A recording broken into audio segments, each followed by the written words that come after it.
Hai, udah malam ini. Udah jam 12 kurang 20-an menit. Aku mau mereview buku ini. Seperti yang aku bilang, aku bisa menyelesaikan ini di awal tahun. Hari ini tuh tanggal 4 Januari, tapi aku baru selesai emang hari ini.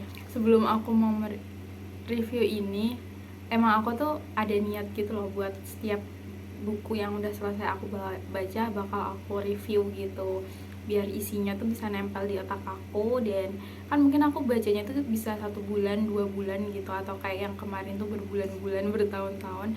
Dan pasti kan aku yang kayak awal juga agak sedikit lupa. Nah, buat mereview ini tuh kayak mengulas balik apa yang aku inget dari buku yang udah aku baca gitu, maksud dari aku bikin. Nah, jadi sepertinya buat kedepannya nanti bakal ada review buku-buku setelah aku baca gitu kan. Tapi sebelum aku mau ngebahas ini, aku tuh mau cerita sedikit kayak tujuan aku buat video di channel YouTube ini tuh sebenarnya cuma buat dokumentasi aja gitu loh, buat nanti kalau misal aku udah bukan di masa sekarang gitu, udah di masa depan, udah misal 2 tahun, 3 tahun, 4 tahun, 5 tahun, 10 tahun, 20 tahun, dan seterusnya, aku tuh bisa buka channel ini gitu. Aku bisa buka channel ini, aku bisa nonton videonya gitu, kilas balik, kayak kenang-kenangan gitu. Kayak misalkan aku ada dokumentasi vlog-vlog gak jelas, atau kayak perjalanan gak jelas, aku cerita gak jelas. Itu tuh tujuannya cuma buat mengenang gitu, buat apa ya, buat history, buat nanti kalau misal aku pengen nonton, aku bisa nonton, bisa nostalgia gitu-gitu, aku dulu kayak gimana sih gitu-gitu kan. Mungkin pikiran aku tuh nggak segede itu gitu loh buat mengingat banyak hal gitu kan. Mungkin aku juga ngerasa sekarang pun aku juga nggak terlalu mengingat hal-hal yang baik itu, yang menyenangkan atau menyedihkan. Aku juga banyak lupanya gitu loh, dari sampai aku segede sekarang di 21 tahun ini. Jadi tujuannya ini tuh kayak buat nanti pas waktu aku nonton, oh aku pernah loh di masa kayak gini, oh aku pernah loh dulu lewat sini gitu-gitu aja gitu loh, buat mengenang gitu-gitu. Terus kenapa aku menjelaskan ini, karena aku tuh kan channel ini tuh aku publik ya, aku publik, nggak aku private gitu. Kayak ini tuh tujuannya buat itu. Tapi kenapa aku cerita kayak gini, karena aku melihat dari yang nonton di YouTube itu kayak ada yang sampai 17 atau 16 atau 10, bahkan yang baru aku upload, maksudnya yang baru banget, bukan baru banget, maksudnya yang terakhir aku upload itu tuh kayak ada 6 atau berapa gitu. Nah, aku mikirnya perasaan aku nonton tuh nggak se apa sih, nggak sesering itu. Aku emang biasanya kadang pas diupload atau baru diupload gitu aku tonton, karena kayak aku penasaran sambil nonton, kayak ngeliatin diri sendiri tuh kayak suatu hal yang bikin happy juga gitu loh. Kayak suka aja ngeliatin diri sendiri ngomong gitu kan, ngeliatin diri sendiri storytelling gitu-gitu. Nah, tapi menurut aku tuh belum, kan itu kan terakhir diupload ya, belum sebanyak itu aku nonton. Tapi kok banyak banget, dan aku lihat yang di bawah-bawah juga ada yang sampai lumayan gitu. Sepertinya ini bukan aku doang yang nonton gitu, ada orang lain yang nonton gitu. Kayak aku juga jadi agak sedikit was-was gitu loh, apa ini siapa yang nonton gitu. Meskipun kayak ya bodo amat, tapi maksud aku di publik tuh bukan buat ditonton orang gitu loh, cuma buat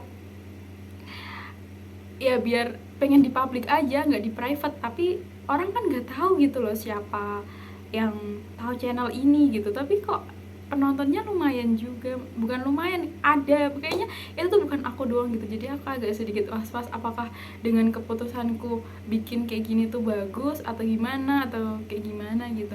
Soalnya ada yang kayak aku nangis gitu-gitu gak sih, yang di video-video sebelumnya tuh kayak aku berkeluh kesah gitu-gitu. Jadi kayak ranah pribadi banget gitu loh. Jadi kayak aku agak sedikit kurang berkenan kalau misal ada orang lain nonton, tapi aku nggak mau nge-private-nya juga gitu loh.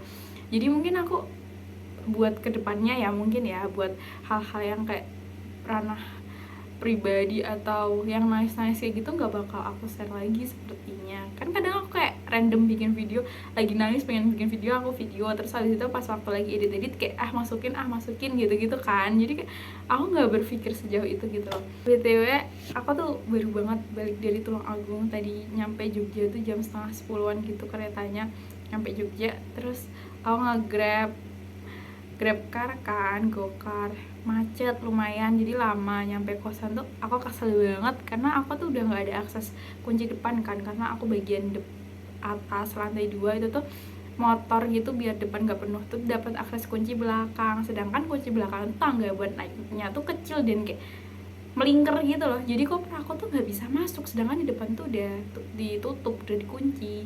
Jadi kayak aku kesel banget.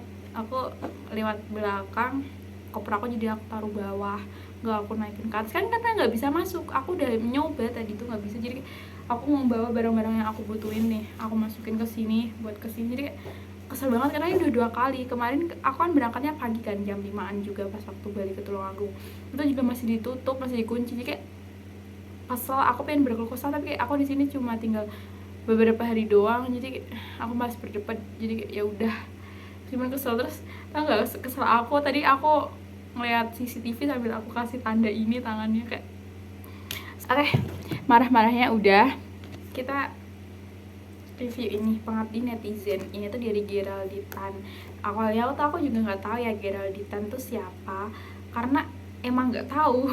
Terus karena aku baca sepertinya lucu dan kayak nggak berat gitu. Pas waktu itu aku lagi pengen beli buku tuh yang nggak berat gitu, yang kayak enteng aja dibaca. Dan ini tuh ceritanya tuh tentang kayak kehidupan dia dari seorang cowok yang sering dibully, bukan siapa-siapa. Terus karena keinginannya dan impiannya yang kuat, dia bisa meraih hal-hal yang tidak bisa dia bayangkan lewat video receh gitu-gitu. Jadi kayak agak melawak gitu loh. Terus dia jadi influencer gitu-gitu kan, banyak endorse-nya. Jadi ini tuh kayak cerita hidup dia dari orang yang kayak bisa dibilang sangat nggak pede, sampai akhirnya bisa sepede itu, bahkan sampai malu-maluin gitu. Jadi ceritanya tuh banyak banyak kelawak-kelawaknya gitu loh. Kayak dia kadang lawaknya tuh menurut aku emang nggak masuk di aku, beneran nggak masuk. Jadi kayak aku kadang kayak pas waktu ngebaca tuh kayak dalam hati apa sih gitu. Tapi banyak cerita hidupnya, cerita berharganya gitu. Jadi dia tuh sebenarnya bukan orang yang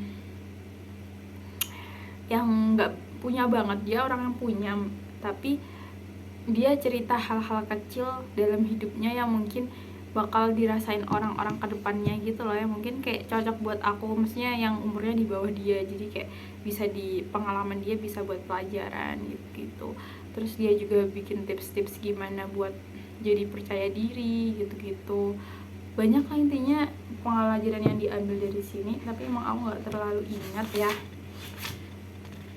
Jadi intinya hampir sama sih sama buku-buku self improvement lainnya yang kayak mengajarkan kita buat ngerti gimana kehidupan itu, terus gimananya. Tapi ini mungkin lebih ke pengalaman pribadinya dia gitu-gitu, sampai dia bisa sesukses sekarang, sampai dia bisa nulis buku gitu-gitu kan. Terus pelajaran juga tentang pertemanan, gimana kayak dia detail gitu loh ngejelasin waktu dia SD, SMP, SMA, bahkan kuliah, yang ngerasa pertemanannya tuh susah. Bahkan sebenarnya dia tuh waktu SD, SMP, SMA juga sedikit dibully ya.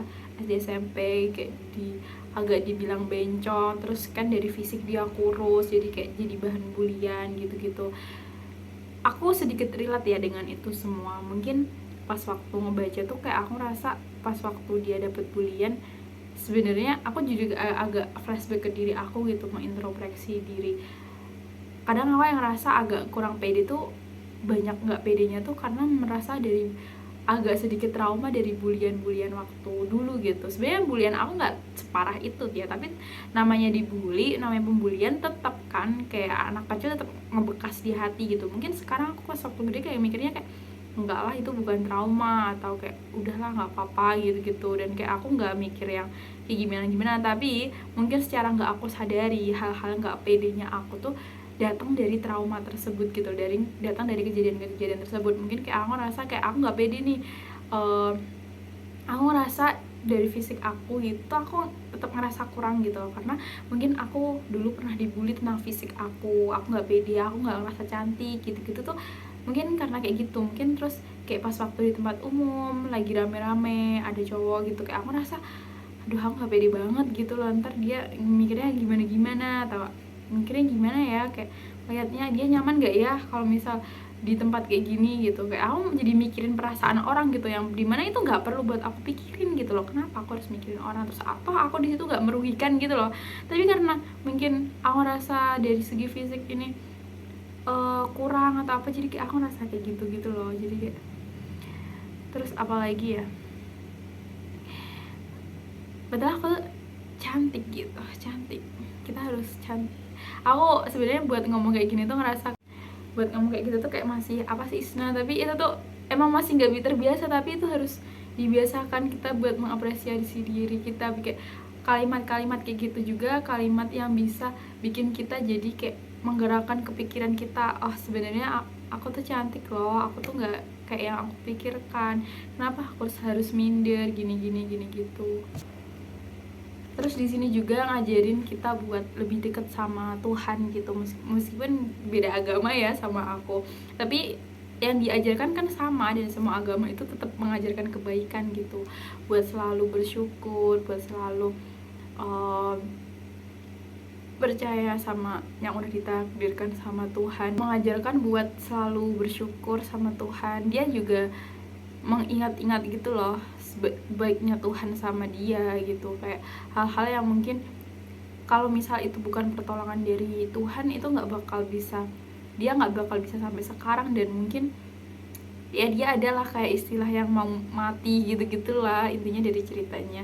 Tapi kalau itu bukan karena pertolongan Tuhan kan nggak mungkin dia bisa hidup dan gede sampai sekarang. Dia selalu ngeliat di atas, sedangkan yang di bawah dia tuh banyak gitu loh yang nggak seberuntung dia gitu. Tapi kenapa dia selalu mikir buat ke atas terus, buat kok orang hidupnya enak gitu-gitu kan. Dan itu juga berlaku di aku juga, aku masih sering berpikir kayak gitu, meskipun dari pikiran aku juga menolak, nggak boleh kayak gitu Isna, nggak boleh. Mereka juga kayak gitu, pasti punya struggle banyak yang dialami, pengorbanan yang dialami juga lebih gede buat dia sampai bisa punya kehidupan yang menurut aku enak gitu loh. Bahkan mungkin yang kelihatannya enak di balik itu semua juga nggak seenak itu gitu loh. Maksudnya relate gitu apa yang dia bilang, dan aku mengalaminya, merasakannya gitu. Jadi mungkin seperti itu dulu buat review buku ini dan keluh kesah yang aku ceritakan tadi ya. Oke, terima kasih, dadah.